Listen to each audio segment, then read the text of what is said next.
토트넘의 내한 경기 티켓팅이 시작되자마자 5분도 안 되는 사이에 전석이 매진되었습니다. 언론 매체들은 이 광경을 지켜보며 스포츠클럽 내한 역사상 난생 처음 있는 일이라며 놀라움을 표했는데요. 7월 30일부터 8월 2일까지 열리는 쿠팡 플레이 시리즈는 토트넘은 물론이고 바이에른 뮌헨까지 초청하여 초대박을 터뜨렸습니다. 이미 쿠팡 플레이는 지난 3월 MLB 개막전 서울 시리즈를 주최하며 오타니를 한국으로 불러오기도 했었고, 바로 작년에는 트랩을 일하는 데 업적을 이루어낸 맨시티를 한국에 첫 방문하게 만들기도 했습니다. 쿠팡 플레이 시리즈는 스포츠 구단들을 초청할 때마다 매번 홈런을 때려내고 있는데, 이를 보고 국내 팬들은 역시 될 놈은 뭘 해도 된다는 반응을 보이고 있는데요. 맨시티는 다음 여름 한국 방문이 확정된 바로 그해 트래블이라는 전무후무한 데 기록을 작성한 데다 MLB 서울 시리즈는 내한 직전 오타니가 LA 다저스로 입성하게 되면서 국내는 물론이고 전 세계가 오타니의 데뷔전을 지켜보기 위해 이 쿠팡 플레이 시리즈를 지켜보게 되었습니다.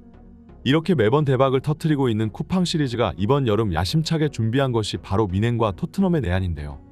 대한민국 국가대표팀을 이끄는 두 개의 기둥이자 세계적인 월드클래스 김민재와 손흥민이 각각 뮌헨과 토트넘 소속으로 맞붙게 되고, 프리시즌에 열리는 친선 경기라 하기에는 너무나도 화려한 대진이었죠. 지난 여름 엄청난 기대를 한몸에 받으며 뮌헨이라는 독일 최고의 클럽으로 입성하게 된 김민재였으나 여러 가지 악재가 겹치면서 후반기에는 약간 주춤한 모습을 보이기도 했는데요.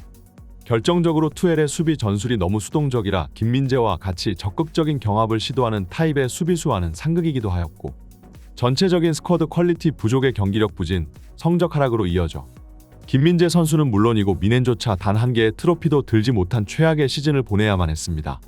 게다가 뮌헨 주전 멤버들 중에서 문제점을 노출했던 것이 김민재 하나뿐만이 아니었는데, 독일의 전문가들과 언론들은 자국 선수와 유럽 선수들은 감싸고만 돌고 매 경기 김민재를 희생양으로 삼기에만 바빴습니다. 손흥민 선수가 독일에서 경험한 인종차별에 대해 진저리를 치는 모습을 자주 보여주고는 했었는데, 딱 그 말대로 음험하고 야비한 수법으로 시즌 내내 김민재 선수를 들들 볶아댔는데요. 후반기 퍼포먼스도 저조했고 독일 언론들은 못 잡아먹어서 안달이니 시즌이 종료되자 유럽 언론에서는 김민재 선수의 이적설을 대대적으로 보도하기도 했습니다. 잉글랜드 프리미어 리그의 맨체스터 유나이티드와 연결되기도 했고 나폴리로의 리턴 이야기가 흘러나오기도 했죠. 하지만 투엘이 경질되고 그 자리에 빈센트 콤파니가 새로 부임하자 상황은 급변하기 시작했는데요.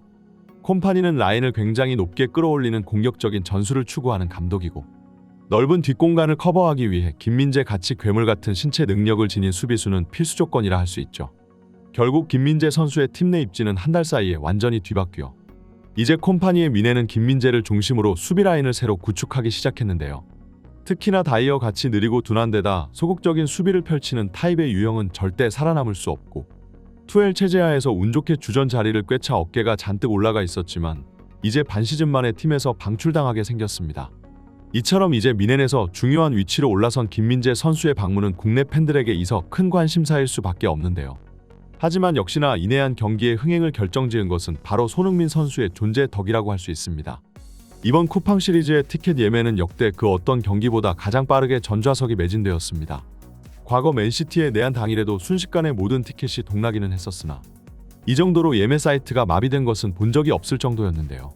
맨시티 경기 티켓팅 당시 예매 대기열이 2만 명 근처였던 것에 비해 이번 토트넘과 뮌헨 경기의 티켓팅 대기열은 무려 10만 명 근처였다고 전해집니다. 사실 이 정도의 관심을 불러일으킨다는 것이 단순 토트넘과 뮌헨이라는 클럽의 이름값만으로는 부족한데요.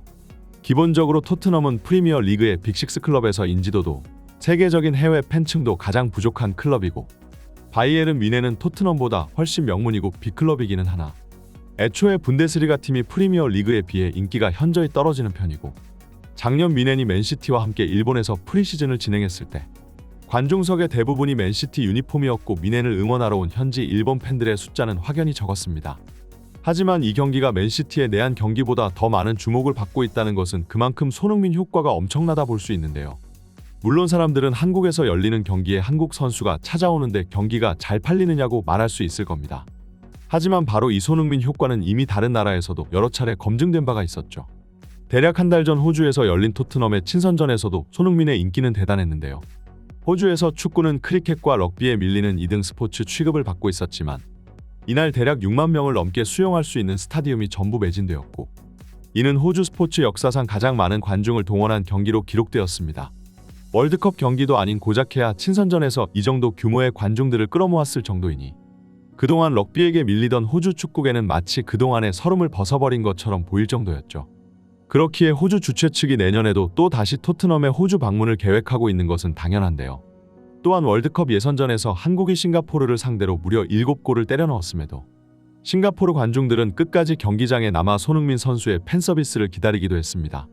이뿐만 아니라 과거 태국과의 경기에서 태국의 축구협회장은 손흥민 효과로 2천억이 넘는 수익을 올렸다고 얘기하기도 하였죠. 또한 토트넘은 한국 방문 직전 일본에 들려 친선전을 치르고 오는데 이미 이 경기도 현지 일본 팬들의 엄청난 성원 속에 순식간에 모든 티켓이 매진되었다고 하죠.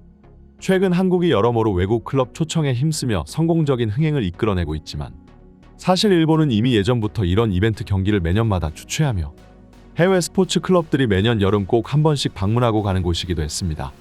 엄청난 돈을 뿌리면서 해외 빅클럽들을 데려왔고 또 유명 선수단을 초청한 만큼 입장료, 굿즈 판매와 더불어 광고와 홍보 효과도 톡톡히 보기 때문에 오히려 해외 클럽 초청에 들인 돈보다 더 많은 경제적 가치를 창출해내고는 있는데요. 지난 몇 년간 일본을 방문한 클럽만 해도 맨시티, 파리 생제르맹, 바르셀로나, 바이에른 뮌헨과 같은 세계적인 빅클럽들 뿐이었죠. 그러나 그들에 비하면 토트넘이라는 클럽의 이름은 약간 처지는 듯이 보이는 것은 사실입니다.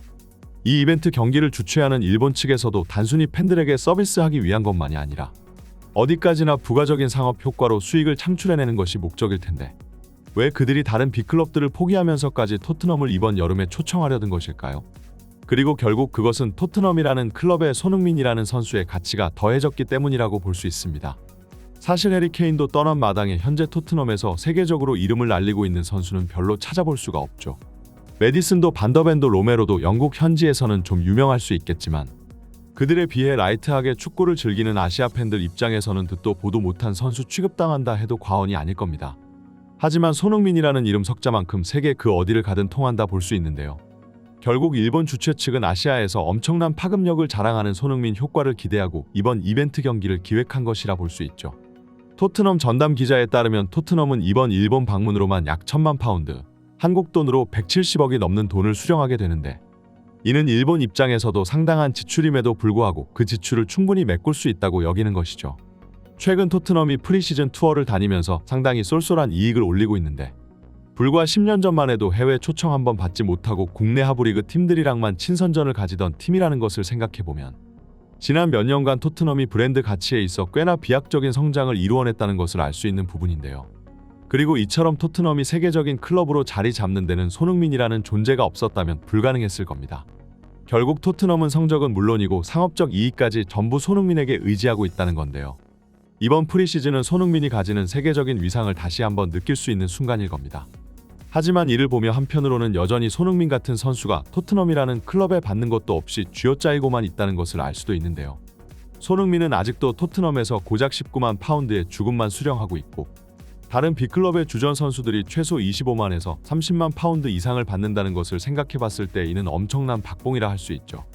이런 와중 토트넘은 손흥민의 계약 연장 옵션을 검토하며 재계약 없이 마지막까지 노예처럼 굴릴 생각만 하고 있으니 현지 토트넘 팬들이 구단의 태도에 반발하는 것은 당연하다는 생각만 드네요. 이번 영상은 여기까지입니다. 구독과 좋아요는 사랑입니다. 감사합니다.